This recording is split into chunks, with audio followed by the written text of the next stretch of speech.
రాజీనామాతో డ్రామాలు చేస్తున్నారంటూ కవితపై కేంద్ర మంత్రి బండి సంజయ్ మండిపడ్డారు.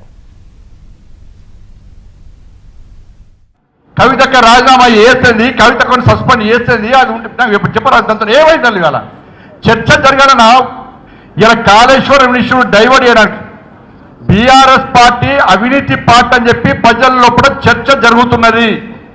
దాని నుంచి డైవర్ట్ చేయడానికి కాంగ్రెస్ పార్టీలోని కొంతమంది నాయకులు బీఆర్ఎస్ పార్టీ నాయకులతో కుమ్మక్కై ఇవాళ ఒక స్ట్రాటజీ, ఒక ప్లాన్ ప్రకారం ఆ ఇష్యూని డైవర్ట్ చేసి కవిత గారి ఇష్యూను ముందు తీసుకొచ్చి ఇలా కుటుంబం లోపల జరిగేటువంటి ఒక పార్టీ అంతర్గత విషయాన్ని ఒక సమస్యగా చర్చ జరిగేటువంటి అవకాశం ఇవాళ కొంతమంది ఇస్తున్నారు. ఇవాళ చర్చ దేని మీద జరగాలి?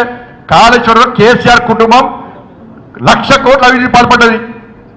గొర్రెల స్కామ్ అయింది, బర్రెల స్కామ్ అయింది, చేపల స్కామ్ అయింది, విద్యుత్ స్కామ్ అయింది, ఫోన్ ట్యాపింగ్ స్కామ్ అయింది, ఈ ఫార్ములా స్కామ్ అయింది. వాటి మీద కేసీఆర్ కుటుంబంలో చర్చ జరగాలి.